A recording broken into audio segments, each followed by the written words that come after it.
അസ്സലാമു അലൈക്കും വറഹ്മത്തുള്ളാഹി വബറകാതുഹു. മക്കളെ, ഞാൻ പറയുന്നത് ശ്രദ്ധിക്കണം. ഞങ്ങൾ ഒരു ഞമ്മ പെറ്റ മുതൽ ഉമ്മ മക്കളെ പ്രസവിക്കുന്നില്ലേ അന്ന് മുതൽ ഞങ്ങൾ സ്വയം മരിച്ചിരുന്നു. ചില സമയത്ത് എവിടെയും പോയി തുള്ളിയായിരുന്നത്, ആ പുഴയിലെ തുള്ളിയായിരുന്നത്, അങ്ങനെ ആയിട്ട് മരിച്ചിരുന്നു. ചിലപ്പോൾ എന്തെങ്കിലും ഞങ്ങൾ പറഞ്ഞതാവായിട്ടാ, ഇല്ലെങ്കിൽ ഞങ്ങൾ പിന്നെ എന്തെങ്കിലും നിങ്ങളോട് പറഞ്ഞിട്ട് കയറിപ്പോയി എങ്ങനെ നിങ്ങൾക്ക് ചൊടി വരുന്നതും ഞങ്ങളോട് ദേഷ്യപ്പെടുന്നതും. അപ്പം ഞങ്ങൾ ഈ കുഞ്ഞിക്കാലം മുതൽ ഈ ഉമ്മ ഉപ്പാവും വളർത്തിയിട്ട് ഞങ്ങൾക്ക് എന്ത് മക്കളെ കിട്ടിയേ? ഞങ്ങൾക്ക് എന്ത് കിട്ടി? ചിന്തിക്കണം.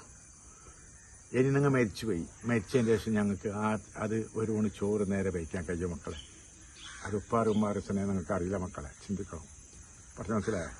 കിട്ടിയ ബാല്യക്കാരെ പുള്ളറെ നിങ്ങൾ സ്നേഹിക്കുന്നു. അത് ഏത് ആള്, ഏത് തറവാട്ടിലുള്ളത്, നല്ല ഉപ്പാൻ്റെ കുടുംബത്തിലുള്ളതാ, ഇല്ല നമുക്ക് എതിർ കൃഷിയായിട്ടുണ്ടാവോ? ഇതെല്ലാം ചിന്തിക്കട്ടെ. നിങ്ങൾ ലവാക്കിയിട്ടായിട്ട് മംഗലം കഴിച്ച് സ്നേഹിച്ച് ചിലപ്പോൾ ആ ചക്കനെ നിങ്ങൾക്ക് മംഗലം കഴിച്ച് തന്നില്ല അങ്ങ് ഉപ്പ. അപ്പം നിങ്ങളുടെയും പോയി ചങ്ങനുകാരോട് ഇതാക്കും, എന്നൊക്കെ ബുദ്ധിമുട്ടാക്കും. ചിന്തിക്കുക മക്കളെ, ചിന്തിക്കുക. അല്ലാഹ് ഗഫൂർ റഹീമല്ല റബ്ബിനോട് ഞമ്മ നന്ദി കാട്ടേണ്ട മക്കളെ. നിങ്ങൾ ഇത്ര കാലം പോറ്റിട്ടായിട്ട് നിങ്ങൾ ഈ ചെയ്യുമ്പോൾ എന്താവും? അള്ളാഹ്ക്ക് എത്ര ദേഷ്യം വരും? നിങ്ങൾ ചിന്തിക്കും മക്കളെ, ചിന്തിക്കും. അല്ലാഹ് ഗഫൂർ റഹീം ആ റബ്ബ് എത്ര നമുക്ക് ഗുണം ചെയ്യുന്നുണ്ട്. ഈ കയ്യും കാലും കണ്ണും ചെവിയും വായും ഈ ശരീരവും എല്ലാം നമുക്ക് തരുന്നുണ്ട്. നമുക്ക് ജീവിക്കാനുള്ള വെള്ളവും ഭക്ഷണവും മരുന്ന് എല്ലാം ഉള്ള തരുന്നുണ്ട്. ഞങ്ങൾ പട്ടിണി കിടന്നിട്ട് ഉച്ചക്ക് ചോറ് വയ്ക്കാതെ ഉപ്പ മക്കളെ പോറ്റിയിട്ടുണ്ട്.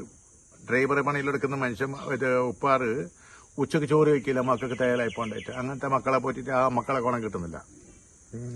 ചിന്തിക്ക്. ഒക്കെ കൂടിയിട്ട് ആണുങ്ങൾ നമ്പർ വേങ്ങുന്ന ഫോൺ സംസാരിക്കുന്നത്.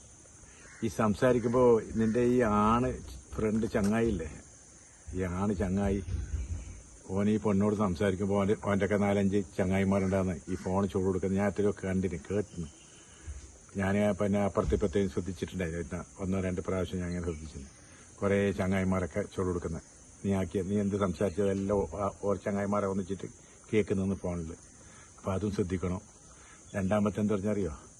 ജീവിതം നമ്മളെ തീർന്നു പോകും മക്കളെ. നമ്മൾ അനാവശ്യ സമയം തീർത്തേണ്ടാണ്. അനാവശ്യ സമയം തീർത്തേണ്ട വലിയ അള്ളാഹ് വലിയ ആദാബ് വരും. ഒന്നെങ്കിൽ രോഗം, ഒന്നെങ്കിൽ പകർച്ചവ്യാധി രോഗം, ഒന്നെങ്കിൽ കണ്ണിൻ്റെ കാഴ്ച കുറച്ചുള്ളൂ, ഒന്നെങ്കിൽ നമുക്ക് എന്തെങ്കിലും ആപത്തുണ്ടാക്കും. ഇതെല്ലാം മനസ്സിലാക്കിക്കോളൂ ഞാൻ പറഞ്ഞെന്തെന്ന്. രണ്ടാമത്തെ എന്താ പറഞ്ഞാൽ, ഞമ്മ ഉപ്പാറ് ബേജാറ് ഉമ്മാട് പോയിട്ട് ബേജാറ് പറഞ്ഞിട്ട് ഒരു പൈക്ക് മേത്തിന് എല്ലാ ചങ്ങായിമാർക്ക് കുറേ വണ്ടി, എല്ലാ ചങ്ങായിമാർക്ക് വണ്ടിയുണ്ട്. അങ്ങനെ എല്ലാം ലോണാക്കിയിട്ട് അങ്ങനെ ആക്കിയിട്ട് ഒരു വണ്ടി മേങ്ങി കൊടുക്കുന്നത്. നിങ്ങൾ മെല്ലെ പോകുന്ന മക്കളെ, നിങ്ങൾ പാറിക്കൊണ്ടല്ലേ പോകുന്നത്. ഇങ്ങനെ ആക്കിയിട്ട് പോകുന്നത്. അതിൻ്റെ അപ്പുറത്ത് ആരും അഡം കിടക്കുന്നത് എന്താവും? ഫുട്പാത്തിൻ്റെ മുകളിൽ ഇങ്ങനെ പോകുന്നു. ബസ്സിൻ്റെ ഡോർ തുറന്ന് എന്താവും? പെട്ടെന്ന്. അപ്പടി മെല്ലെ പോകാം മക്കളെ. അള്ളാഹനെ സൂക്ഷിച്ചോളി. അള്ളാഹ് വലിയ അതാപെടുത്തുള്ളൂ നമ്മളെ. ആ ഉപ്പാനും ഉമ്മാനെയും നിങ്ങൾ ബഹുമാനിക്കും മക്കളെ. പേർക്ക് പോ.